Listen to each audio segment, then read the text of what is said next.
ഇത് 2026 കേരള നിയമസഭാ തിരഞ്ഞെടുപ്പിനായി നിയോഗിക്കപ്പെട്ട പോളിംഗ് ഉദ്യോഗസ്ഥർക്കുള്ള ഒരു പ്രത്യേക പരിശീലന സെഷനാണ്. അതെ, എല്ലാവർക്കും സ്വാഗതം. പ്രത്യേകിച്ച് ഒരു പോളിംഗ് സ്റ്റേഷന്റെ പൂർണ്ണ ചുമതലയുള്ള പ്രിസൈഡിംഗ് ഓഫീസർമാർ, അതായത് PROമാർ, അറിഞ്ഞിരിക്കേണ്ട വളരെ സുപ്രധാനമായ കാര്യങ്ങളാണ് നമ്മളിന്ന് ചർച്ച ചെയ്യുന്നത്. ശരിയാണ്. തിരഞ്ഞെടുപ്പ് കമ്മീഷൻ പുറത്തിറക്കിയ ഏറ്റവും പുതിയ ഔദ്യോഗിക മാർഗരേഖകളെ അടിസ്ഥാനമാക്കി മാത്രമാണ് നമ്മൾ വിവരങ്ങൾ നൽകുന്നത്. നിങ്ങളുടെ കടമകളും ഉത്തരവാദിത്തങ്ങളും കൃത്യമായി മനസ്സിലാക്കുക എന്നതാണ് ഈ സെഷന്റെ ലക്ഷ്യം. തീർച്ചയായും. ഇവിടെ നമ്മൾ തികച്ചും വസ്തുനിഷ്ഠമായ വിവരങ്ങൾ മാത്രമാണ് പരിശോധിക്കുന്നത്. അതായത്, നമ്മൾ സ്വന്തമായി ഉദാഹരണങ്ങളോ ഉപമകളോ ഒന്നും പറയുന്നില്ല. നിയമങ്ങളും ചട്ടങ്ങളും എന്താണോ അത് അതേപടി വ്യക്തമാക്കുകയാണ് ചെയ്യുന്നത്. ഒരു പ്രിസൈഡിംഗ് ഓഫീസർക്ക് വളരെ വലിയൊരു ഉത്തരവാദിത്തമാണുള്ളത്. ഈ നിയമങ്ങളൊക്കെ കേൾക്കുമ്പോൾ ചിലപ്പോൾ വിവരങ്ങളുടെ ഒരു ആധിക്യം നിങ്ങൾക്ക് തോന്നിയേക്കും. പക്ഷേ ഓരോ ഘട്ടവും എന്തിനാണത്ര കർശനമാക്കിയിരിക്കുന്നത് എന്ന് മനസ്സിലാക്കിയാൽ കാര്യങ്ങൾ വളരെ എളുപ്പമാണ്. വളരെ ശരിയായ കാര്യമാണ് പറഞ്ഞത്. ആ നിയമങ്ങളുടെ പശ്ചാത്തലമറിഞ്ഞാൽ പിന്നെ ഡ്യൂട്ടി സമയത്ത് ഒരാശയക്കുഴപ്പവും ഉണ്ടാകില്ല. അപ്പോൾ നമുക്ക് വോട്ടെടുപ്പിന് തലേ ദിവസത്തെ മുന്നൊരുക്കങ്ങളിൽ നിന്ന് തന്നെ തുടങ്ങാം, അല്ലേ? വോട്ടെടുപ്പ് ദിവസത്തെ സമ്മർദ്ദം ഒഴിവാക്കാൻ PRO തലേ ദിവസം തന്നെ എന്തൊക്കെ പൂർത്തിയാക്കണം എന്നതിൽ നിന്നാണ് നമ്മൾ ആരംഭിക്കുന്നത്. തലേ ദിവസം വൈകുന്നേരം തന്നെ തയ്യാറാക്കേണ്ട ചില ഫോമുകളും കവറുകളുമുണ്ട്. അതിൽ ബൂത്ത് നമ്പർ, ബൂത്തിന്റെ പേര്, നിയമസഭാ മണ്ഡലത്തിന്റെ പേര്, തീയതി, ഡിസ്റ്റിങ്ക്യൂഷിംഗ് മാർക്ക്, സീൽ ഇതൊക്കെ തലേദിവസം തന്നെ രേഖപ്പെടുത്തി വെക്കണം. ഒരു മിനിറ്റ്, ഈ ജോലികളൊക്കെ തലേ ദിവസം തന്നെ ചെയ്യണം എന്ന് പറയുന്നത് വെറുമൊരു നിർദ്ദേശം മാത്രമാണോ? അതോ വോട്ടെടുപ്പ് ദിവസത്തെ സമയക്രമം പാലിക്കാൻ ഇത് കർശനമായും ചെയ്യേണ്ട കാര്യമാണോ? അതൊരു നിർദ്ദേശം മാത്രമല്ല, നിർബന്ധമായും ചെയ്തിരിക്കേണ്ട കാര്യമാണ്. കാരണം രാവിലെ ഇതൊക്കെ ചെയ്യാൻ നിന്നാൽ വോട്ടെടുപ്പ് തുടങ്ങാൻ തന്നെ വൈകും. തലേ ദിവസം പോളിംഗ് ടീമിന്റെ സഹായത്തോടെ ഈ ജോലികൾ പൂർത്തിയാക്കുന്നത് PROയെ വളരെയധികം സഹായിക്കും. ഓക്കെ, പിന്നെ വോട്ടേഴ്സ് സ്ലിപ്പുകളുടെ കാര്യത്തിലും ചില തയ്യാറെടുപ്പുകളുണ്ടല്ലോ. അതെ, വോട്ടേഴ്സ് സ്ലിപ്പുകളിൽ ക്രമനമ്പർ ഇടുക, ഡിസ്റ്റിങ്വിഷിംഗ് മാർക്ക് സീൽ പതിപ്പിക്കുക, രണ്ടാം പോളിംഗ് ഓഫീസറുടെ ഒപ്പിടുക, തുടർന്ന് 100 എണ്ണത്തിന്റെ ബണ്ടിലുകളാക്കി മാറ്റുക. ഇതൊക്കെ തലേദിവസം തന്നെ തീർക്കണം. അപ്പോൾ രാവിലെ സമയം ഒരുപാട് ലാഭിക്കാം. പിന്നെ ഇലക്ഷൻ സാമഗ്രികൾ സൂക്ഷിക്കുന്ന അഡ്രസ് ടാഗുകളിലും ആവശ്യമായ വിവരങ്ങളും സീലും പതിപ്പിക്കണമെന്ന് മാർഗരേഖയിൽ പറയുന്നുണ്ട്. ശരിയാണ്. കൂടാതെ മറ്റൊരു പ്രധാന കാര്യമുണ്ട്. ടെൻഡേർഡ് ബാലറ്റ് പേപ്പറുകൾ, special tag, green paper seal, pink paper seal എന്നിവയുടെ നമ്പറുകൾ പ്രത്യേകം കുറിച്ചെടുക്കണം. ഈ നമ്പറുകൾ നേരത്തെ കുറിച്ചെടുക്കുന്നത് അടിയന്തര ഘട്ടങ്ങളിൽ വളരെ ഉപകാരപ്പെടുമല്ലോ, അല്ലേ? തീർച്ചയായും. പിന്നെ വോട്ടെടുപ്പ് അവസാനിക്കുന്ന സമയത്ത് ക്യൂവിൽ നിൽക്കുന്ന വോട്ടർമാർക്ക് നൽകാനുള്ള ക്രമനമ്പർ രേഖപ്പെടുത്തിയ സ്ലിപ്പുകൾ തലേദിവസം തന്നെ തയ്യാറാക്കി വെക്കണം. അത് വളരെ അത്യാവശ്യമാണ്. ആ തിരക്കിനിടയിലിരുന്ന് സ്ലിപ്പിൽ നമ്പർ എഴുതാൻ സാധിക്കില്ലല്ലോ. പിന്നെ സ്ത്രീ പുരുഷ വോട്ടർമാരുടെ എണ്ണം എളുപ്പത്തിൽ കണക്കാക്കാൻ നമ്പർ രേഖപ്പെടുത്തിയ പേപ്പർ തയ്യാറാക്കുന്നതും നല്ലതാണ്. അതെ, ഒന്നാം പോളിംഗ് ഓഫീസർക്ക് അത് വളരെ വലിയൊരു സഹായമായിരിക്കും. അപ്പോൾ തലേ ദിവസത്തെ ഈ തയ്യാറെടുപ്പുകൾ കഴിഞ്ഞാൽ പിന്നെ ഏറ്റവും സുപ്രധാനമായ മോക്ക് പോളിലേക്കും മെഷീൻ ക്രമീകരണങ്ങളിലേക്കുമാണ് നമ്മൾ കടക്കുന്നത്. വോട്ടെടുപ്പ് ദിവസത്തെ ഏറ്റവും നിർണായകമായ നടപടിയാണല്ലോ ഈ മോക്ക് പോൾ. EVM, VVPAT മെഷീനുകൾ കൃത്യമായി പ്രവർത്തിക്കുന്നുണ്ടെന്ന് ഉറപ്പാക്കണമല്ലോ. അതെ, ഇതിൽ ശ്രദ്ധിക്കേണ്ട ആദ്യത്തെ കാര്യം, ഒരു കാരണവശാലും ബാലറ്റ് യൂണിറ്റുകളോ കൺട്രോൾ യൂണിറ്റുകളോ VVPATകളോ തറയിൽ വെക്കാൻ പാടില്ല എന്നതാണ്. തറയിൽ വെക്കാൻ പാടില്ല? അപ്പോൾ അവ എപ്പോഴും മേശപ്പുറത്ത് തന്നെ വെക്കണമല്ലേ? അതെ, മേശപ്പുറത്ത് തന്നെ വെക്കണം. കൂടാതെ ഇവ തമ്മിൽ ബന്ധിപ്പിക്കുന്ന കേബിളുകൾ എല്ലാവർക്കും കാണാവുന്ന രീതിയിലായിരിക്കണം ക്രമീകരിക്കേണ്ടത്. ആരും കേബിളുകളോ ഒളിച്ചുവെക്കാൻ പാടില്ല. സുതാര്യത ഉറപ്പാക്കാനാണ് അങ്ങനെ ചെയ്യുന്നത്. ഇനി മോക്ക് പോളിലേക്ക് വരാം. പോളിംഗ് ഏജന്റുമാരുടെ സാന്നിധ്യത്തിൽ വേണമല്ലോ മോക്ക് പോൾ നടത്താൻ. ഇതിൽ എത്ര വോട്ടുകൾ ചുരുങ്ങിയത് ചെയ്യണം? കുറഞ്ഞത് 50 വോട്ടുകളെങ്കിലും രേഖപ്പെടുത്തണം എന്നാണ് നിയമം. നോട്ട ഉൾപ്പെടെ എല്ലാ സ്ഥാനാർത്ഥികൾക്കും കുറഞ്ഞത് 1 വോട്ടെങ്കിലും ലഭിച്ചിരിക്കണം. 50 വോട്ടുകൾ. ഓക്കെ. ഈ മോക്ക് പോളിന് ശേഷം എന്തൊക്കെയാണ് ചെയ്യേണ്ടത്? അവിടെയാണ് പ്രധാനപ്പെട്ട ചില നടപടിക്രമങ്ങളുള്ളത്. ഏറ്റവും പ്രധാനപ്പെട്ട കാര്യം മോക്ക് പോളിന് ശേഷം കൺട്രോൾ യൂണിറ്റിൽ നിന്ന് ഫലം ക്ലിയർ ചെയ്യണമെന്നതാണ്. അതായത് വോട്ടുകൾ ഡിലീറ്റ് ചെയ്യണമെന്നത്. പഴയ വോട്ടുകൾ അതിൽ കിടക്കാൻ പാടില്ല. പൂർണ്ണമായും പൂജ്യമാക്കണം. അതെ അതെ. കൺട്രോൾ യൂണിറ്റിൽ വോട്ടുകൾ 0 സ്ഥാനാർത്ഥികളെ അല്ലെങ്കിൽ ഏജന്റുമാരെ ബോധ്യപ്പെടുത്തുകയും വേണം.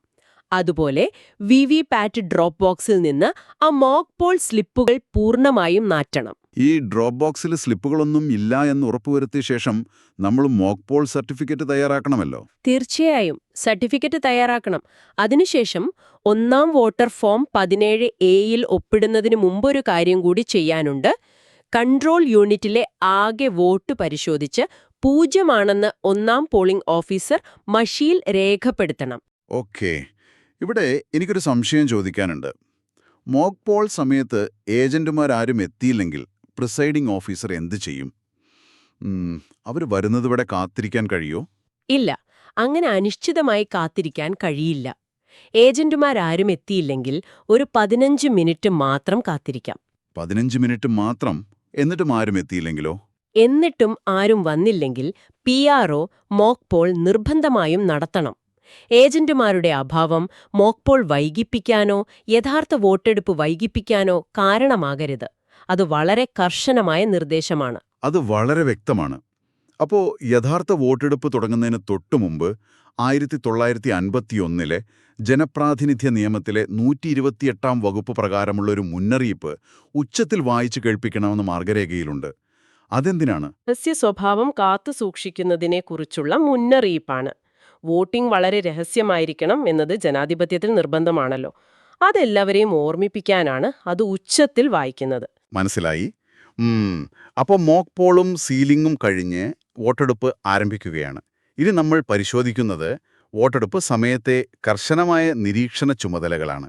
അതെ, നിശ്ചയിച്ചിട്ടുള്ള കൃത്യസമയത്ത് തന്നെ വോട്ടെടുപ്പ് ആരംഭിക്കണം.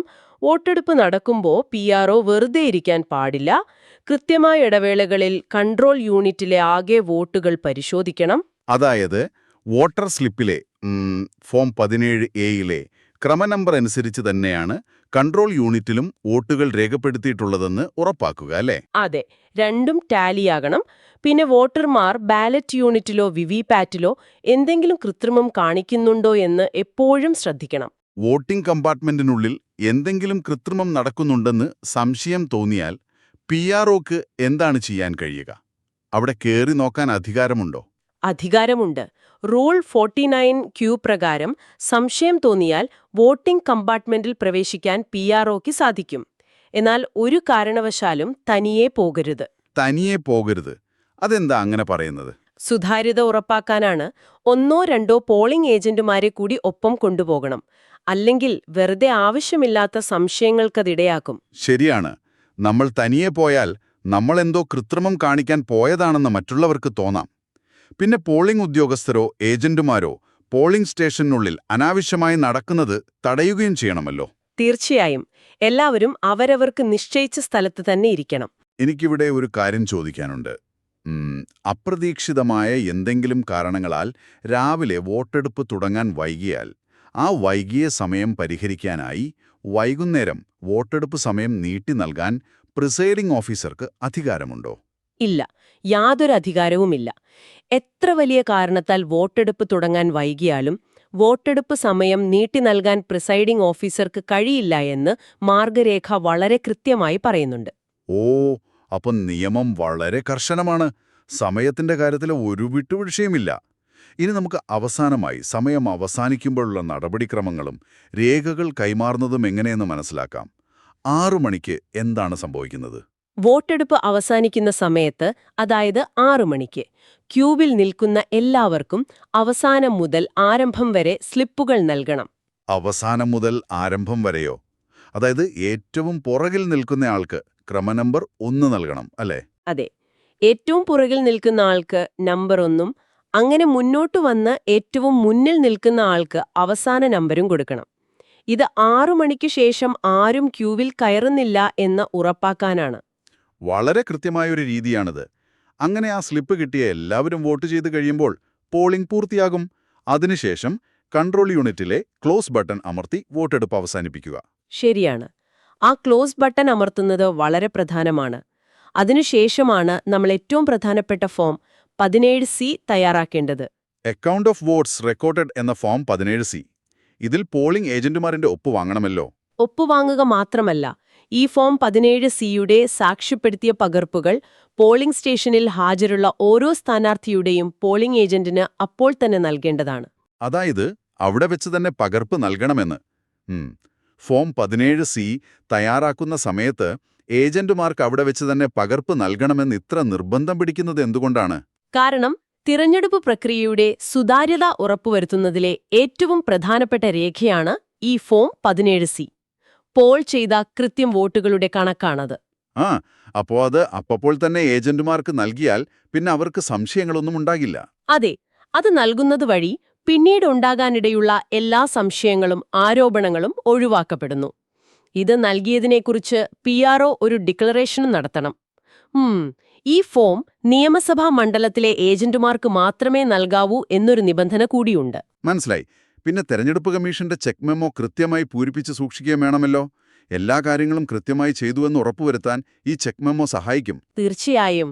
ഈ ഓരോ ഫോമും പാക്കറ്റുകളും കൃത്യമായി തരംതിരിച്ച് സീൽ ചെയ്ത് കൈമാറുന്നതോടെയാണ് ഒരു PROയുടെ ഡ്യൂട്ടി അവസാനിക്കുന്നത്. അപ്പോ നമ്മൾ ഈ മാർഗരേഖകൾ മുഴുവൻ പരിശോധിച്ചു. ഒരു പ്രിസൈഡിംഗ് ഓഫീസർ എന്നത് വെറുമൊരു മേൽനോട്ടക്കാരൻ മാത്രമല്ല, ആ പോളിംഗ് സ്റ്റേഷനിലെ തിരഞ്ഞെടുപ്പ് പ്രക്രിയയുടെ പൂർണ്ണ നിയന്ത്രണമുള്ള ഉദ്യോഗസ്ഥനാണെന്ന് നമ്മൾ കണ്ടു. അതെ, സുതാര്യതയും രഹസ്യ സ്വഭാവവും ഉറപ്പുവരുത്തുന്ന പൂർണ്ണ അധികാരിയാണ് PRO. മോക്ക് പോൾ മുതൽ ഫോം 17C കൈമാറുന്നതുവരെയുള്ള ഓരോ ചുവടും യാതൊരു വിട്ടുവീഴ്ചയും ഇല്ലാതെ പാലിക്കപ്പെടേണ്ടതുണ്ട്. ഈ പരിശീലന സെഷൻ കേൾക്കുന്ന ഒരു പോളിംഗ് ഉദ്യോഗസ്ഥനെന്ന നിലയിൽ നിങ്ങൾ ഇതിനെക്കുറിച്ചൊന്ന് ചിന്തിച്ചു നോക്കൂ. നിങ്ങൾ ഈ ചട്ടങ്ങളും നടപടിക്രമങ്ങളും ഒരു പുസ്തകം നോക്കി യാന്ത്രികമായി ചെയ്യുന്നതിനപ്പുറം ഒരു വലിയ അർത്ഥം ഇതിനുണ്ട്. തീർച്ചയായും. അത് നമ്മൾ എപ്പോഴും ഓർക്കേണ്ട കാര്യമാണ്. നിങ്ങളിത് എത്രത്തോളം കൃത്യതയോടെ ചെയ്യുന്നു എന്നതിലാണ് ആ ബൂത്തിലേക്ക് വരുന്ന ഓരോ സമ്മതിദായകനും ഈ ജനാധിപത്യത്തിലുള്ള വിശ്വാസം ഉറപ്പിക്കപ്പെടുന്നത്. ഈ നിയമങ്ങളുടെ കർശനമായ പാലനം എങ്ങനെയാണൊരു സാധാരണ പൗരന്റെ വോട്ടിന്റെ പവിത്രത സംരക്ഷിക്കുന്നത് എന്ന് സ്വയം വിലയിരുത്തുക. അതെ, ഓരോ പോളിംഗ് ഉദ്യോഗസ്ഥനും അഭിമാനിക്കാവുന്ന ഒരു കാര്യമാണത്. ഈ വിശദമായ പഠന സെഷൻ കേട്ടതിന് നന്ദി. തെരഞ്ഞെടുപ്പ് ഡ്യൂട്ടി മികച്ച രീതിയിൽ പൂർത്തിയാക്കാൻ നിങ്ങൾക്ക് ഓരോരുത്തർക്കും സാധിക്കട്ടെ. മികച്ച മറ്റൊരു വിഷയമായി നമുക്ക് വീണ്ടും കാണാം.